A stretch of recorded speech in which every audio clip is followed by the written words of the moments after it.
Here is Erik ten Hag on Manchester United's competition this season. He says we're caught up and we're capable of competing with the best teams in England.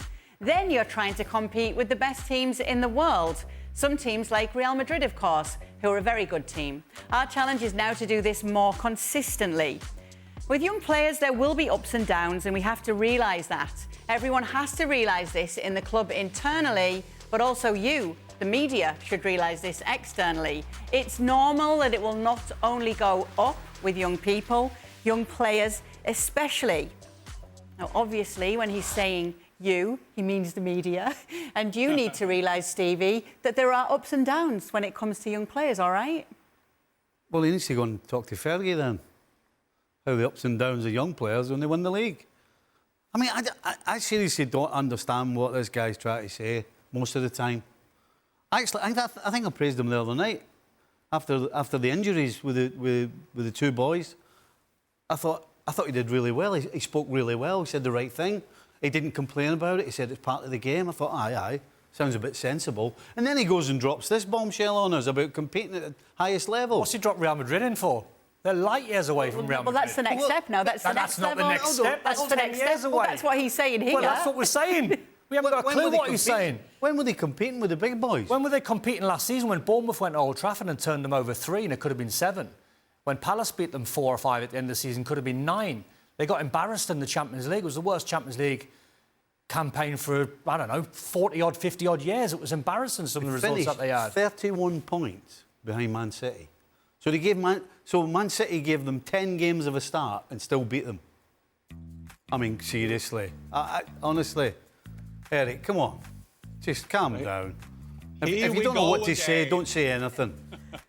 Here we go again, having a go at Manchester United. How can you have a go at one of the biggest football brands in the world? And no. And they're 8th in the league. Don't kill me. I'm winding you up, Stevie. And I succeeded. You succeeded. Easy. You succeeded. Easy. Yes. Easy. Hold me back. But I think sometimes when we discuss Ten Hag, sometimes when we discuss Manchester United, let's start with the fact, because they will always say we have a go at Manchester United. They were 8th in the league. Don said there were some games terrible. I think the next step for Manchester United, the next step for Erik ten Hag is Fulham at home on the first Friday of the Premier League season. I'll be there. A lot of people will be having a look. Have they taken another step? What is good at Manchester United at the moment is off the pitch. They're good organised. They have a transfer strategy. They have good people in different new positions at the club. That's good. And then we have to see how the whole August, the whole transfer window will take. I see no signal right yet with the signing that they will be like up there competing with the best teams in England. I may be wrong. And people will say we're having a go at Manchester United again. Yes, they won the FA Cup final. They deservedly won the FA Cup final. Yes, they got 2 trophies over 2 seasons. But I guess sometimes, I'm with Steve there, with Erik ten Hag, sometimes I'm not sure what he's talking about. I mean, he came from Ajax. He was supposed to do an Ajax system. I haven't seen that. Every player is Dutch. He will get them. We'll probably talk more about another one a bit later as well. So there is a lot of things to do for Erik ten Hag. But the main thing for a Manchester United manager to do is to win football games. Win football games. And with young players, talk to Real Madrid. They won the Champions League and they changed the whole team into young players. Okay, I would have more affection for Erik ten Hag if he come out and turned around and said, look, this is going to take an awful long time. It's going to take a long time. I need to get a lot of players out of this dressing room. I need to turn this ship around. Bear with me, Man United fans. What would happen if he said that? Well, no, but I think a lot of Man United fans, if he was very honest and clear, I think they'd half get on board with it. As Stevie said, they were 31 points behind City. They're light years away from even mentioning Real Madrid. So if you turned around and you're ultra honest and you say it with conviction and you say, listen, it's going to take a while. I need to get some players out of this dressing room. I need to change the culture. He had a lot of problems to deal with Marcus Rashford off the pitch, Ronaldo off the pitch, different players being late, this, that and the other. I think a lot of Man United fans would half jump on board with it and go, he's right, you know. It might take a long time. But is it 2 years? That's what I'm saying. Done that 2 years This ago. is what I'm saying. That's why I've more... But then last year, he turns around and says, we are the most entertainment team in the Premier League. And you go, come on. It's too late, we to know be our honest. football. You can't kid us. It's too late for him, to be honest. Yeah. Basically. And we know also, boys, that in a dressing room, we're talking about the fans, how they're reacting to those kinds of interviews. You sit there and when you hear a manager, you play a game and you know that it's not an entertaining game. And you say that this is a fantastic game. And you think, what is he talking about? I mean, we are not playing well. I tell you what, there is two managers, two clubs. I'll give them 3 months and then they have to do, then we'll see what's happening. That is Erik ten Hag at Manchester United and is Vincent Kompany at Bayern Munich. That is two different. The project of Kompany in Bayern, well, let's see. He's even closer to sack straight away. But Erik ten Hag is there as well. He needs to win football games. That leads me perfectly, Jan, to what I want to ask you next, because we're seeing a joint bid for Matthijs de Ligt and Noussair Mazraoui from Manchester United, obviously from Bayern. I want to talk first about the Matthijs de Ligt side of things. You alluded to the Dutchman earlier. Lenny Yoro comes back to full fitness. Obviously, he's got injured now in the pre-season. Is Matthijs de Ligt not just going to find himself in the same scenario again that he found himself in at Bayern, but in a team that isn't as strong this season? Well, first of all, I looked through that today. We had a podcast about it. I talked to a lot of people in Germany, and he was told at the Euros that Bayern wanted to sell him by the media. Point one, that's the transfer strategy of Bayern. He was told by the media. Today, Friday, he came back for tests at Bayern.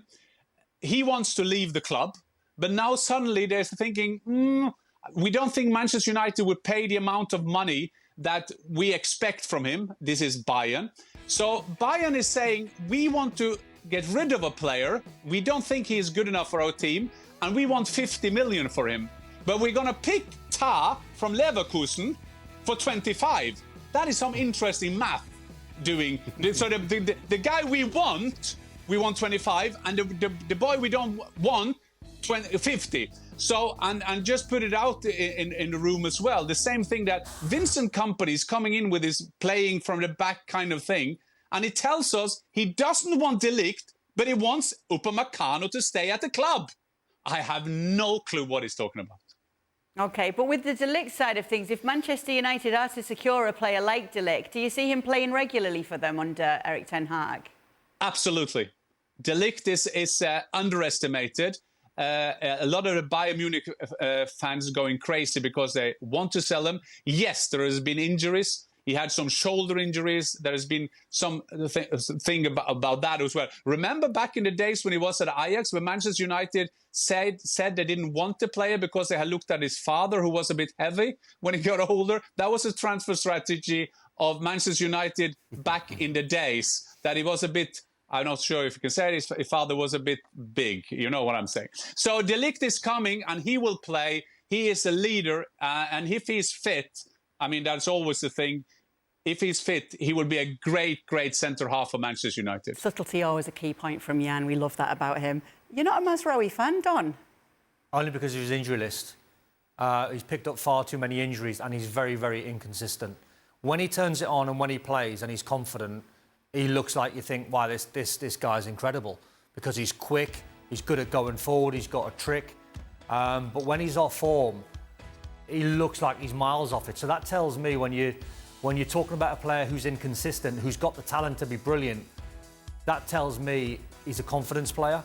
And if he's confident, he can play well. If he's not confident, he can go into a sort of shell, be half the player. But when I looked at his injury list, for a 26-year-old, he's been missing for an awful lot of games. You know, every single season he's averaging close to missing like 20 games a season, which is a worry. Do you agree or disagree with Don, Jan? No, I agree with him. I mean, you could say that about De Ligt as well, but he's not even close to Mazraoui. And Manchester United got to watch out because they have a tradition of getting players in at the wrong stage of their career. It's quite interesting that Bayern Munich and Manchester United are in the same position. They need to get rid of players. They need to get rid of 4-5 players. And these are going to be big names they got to get out. The problem is that every other club know they want to take them out and they don't want to give them the money for it. So it's a quite interesting situation also with the financial system in England at the moment, that they don't want to overpay players from the Bundesliga. So I'm 100% sure of De Ligt, Mazraoui not so much. If they do get these two players in, Stevie, what are you going to be your expectations if you're bringing players in? to try and strengthen a team? What are they expected to do at the very least? Well, you're looking at two guys that don't play and haven't played. I mean, what is your expectation? I mean, normally, if Man United decide to pay 50 million for De Ligt... All right, let me put it then fairer. If you get them in, what's the team expected to do? If you're saying these are the men to make our team better, what are we expecting from the team then? Top four? Well, no, I don't think you can say that because you're bringing in two guys, one who's injury prone, the other one who Ajax, I was hoping would join Liverpool. I was hoping I would be watching De Ligt and Van... I was going to say Dick Van Dijk there. Virgil van Dijk. I was All right, geezer. I was looking... We're good in the dance floor. I was thinking, and what a great Dutch partnership for Liverpool, De Ligt and Van Dijk. But then, after 12 months at Bayern Munich, I thought, what's happened to this guy? He did look slow. He did look overweight. He did look as though he wasn't quite sure. Now, maybe Upamecano didn't help him any because he went downhill pretty fast as well. So, I don't know what you can expect. They're not going to move the needle that much, are they? But to be wanting top four, they're miles away from... There's no chance you could turn around and say, you sign these two and they should be in the top four. Not a chance. Not a chance. You're hoping that these two play regularly and play well. I think that's all you can hope for to begin with. I think your question was fair about Yoro, him being injured, you know, and they shouldn't put too much pressure on the teenager going into a club like Man United and being like the star boy, even though he's a brilliant young player and he could be phenomenal. But that's a big shirt to pull on. Pressure comes with that price tag. No, it does. It does, but you can go back 70s, 80s, 90s, noughties. You can go back to the very biggest of clubs. Man United, the Liverpools, the Barças, the Real Madrids, the Bayerns. Some shirts weigh very heavy. So I think Yoro's going to be a fantastic signing. But if they buy De Ligt and they've got Lisandro Martinez and they've got Maguire, and I think Jan's spot on, they're going to have to shift a few. But how do you shift Harry Maguire when he nearly went to West Ham last year? And I think, I'm not sure if it was 10 or 50 million pounds that he wanted himself to try and get out of there. Who's going to pay close to 50, 60 million pounds for Harry Maguire? I'm not sure. Again, you're shifting players that you can't rely on to go and bring in two players that you can't rely on. So that doesn't make any sense. Listen, if you pray, you're hoping that either one of them do what Mo Salah has done. You know, when Liverpool signed Mo Salah, I'm thinking of the Mo Salah at Chelsea. I'm thinking, wow. Are you really sure that this guy's going to be able to be the answer when he's already played at Chelsea and been pretty awful? And that's what you're thinking about when you sign these two guys. When you look at the profile of Harry Maguire and De Ligt, and you stand them up and you go, they're quite similar. So is there any point selling Harry Maguire for big money and bringing De Ligt in? You're just sort of changing the personnel. You're not really changing too much on the pitch. I think that is a very valid point that Don is saying now, because now in this period, and when you're starting the season, we see who's in, who's out. You have to compare it with the players they are replacing. Even by Real Madrid, we say Mbappé, it will come in. How much better is he that the player goes out? Even there, of course, Mbappé is one of the best in the world. But when you get De Ligt in and Maguire, yeah, and then you get a right back in, how much better is he than De Ligt? And things like that. You have to do that all the time. You need to go from position 8 in the Premier League. You need to get in signings who are game changers. Will that be an 18-year-old?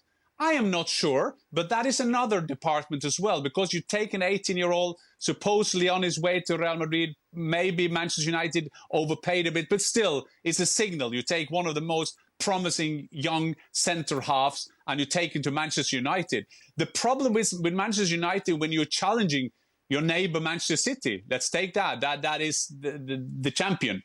You need players who are game changers. And at Manchester United at the moment, there are not many game changers. I'm not saying they could be 6th, they could be 5th, maybe so. But to take the next step, they need to have big players in. And I'm not sure Manchester United will get those players. I would have thought a number 9 would have been a priority over De Ligt. Yeah. It was now a Højlund being out for 3 months.